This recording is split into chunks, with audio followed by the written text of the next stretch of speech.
Hello guys, ಎಲ್ಲರಿಗೂ ನಮಸ್ಕಾರ. ಇವತ್ತು ನಾನು ಬೆಳಗ್ಗೆ 7 ಗಂಟೆಗೆ ಎದ್ದೆ. ಸೂರ್ಯ ನಮ್ಮ ಹತ್ರ ಬಂದಾಗಿತ್ತು. ನೆಕ್ಸ್ಟ್ ನಾನು ನಮ್ಮ ಹೊಲ ಹತ್ರ ಹೋದೆ. ಅಲ್ಲಿ ಈ ಥರ ಸೌಂಡ್ ಕೇಳಿಸ್ತಾ ಇತ್ತು. ಇಲ್ಲಿ ನೀವು ನೋಡ್ತಿರೋ ಪೈರು 1 ವಾರದ ಹಿಂದೆ ಹಾಕಿದ್ದು. ಈಗ ಈ ಥರ ಕಾಣಿಸ್ತಾ ಇದೆ.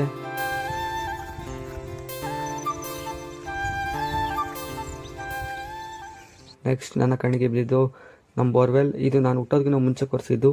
ನಾನು ಸುಮ್ಮನಿಲ್ಲಾರ್ದೆ 2 ಕಲ್ ತಗೊಂಡೋದ್ರೊಳಗೆ ರಿಸಲ್ಟ್ ನೀವೇ ಕೇಳಿಸ್ಕೊಳ್ಳಿ.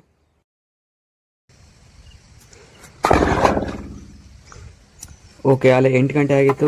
ನಾನು ನನ್ನ ವೀಕ್ಲಿ ಅಗ್ರಿಕಲ್ಚರ್ ಜಾಬ್ಗೆ ಲಾಗಿನ್ ಆದೆ.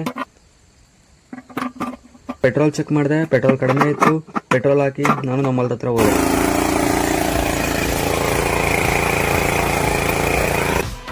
ಎಲ್ಲ ಕೆಲಸ ಆದಮೇಲೆ ಹೊಲ ಈ ಥರ ಕಾಣ್ತಾ ಇತ್ತು.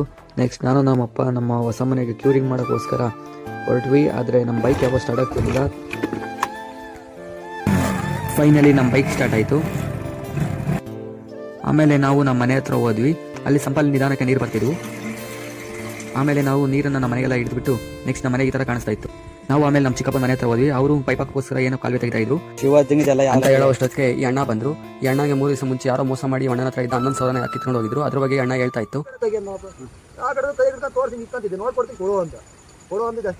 ನಾವು ಆ ಅಣ್ಣನ ಕಷ್ಟ ಎಲ್ಲ ಕೇಳಿ ಅಯ್ಯೋ ಪಾಪ ಅನ್ಕೊಂಡು ನಮ್ಮ ಹೊಲದ ಹತ್ರ ಬಂದ್ವಿ. ನಮ್ಮ ರಾಗಿ ಹೊಲಕ್ಕೆ ಅಲ್ವೇ ಹೊಡಿಬೇಕಾಗಿತ್ತು. ಅಲ್ವೇ ಎಲ್ಲ ಹೊಡೆದ ಮೇಲೆ ನಮಗೂ ಸ್ವಲ್ಪ ಸುಸ್ತಾಗಿತ್ತು. ಇವತ್ತಿನ ಕೆಲಸ ಇಷ್ಟೇ. ನಾಳೆ ಸಿಗುವ. ಬಾಯ್ ಬಾಯ್.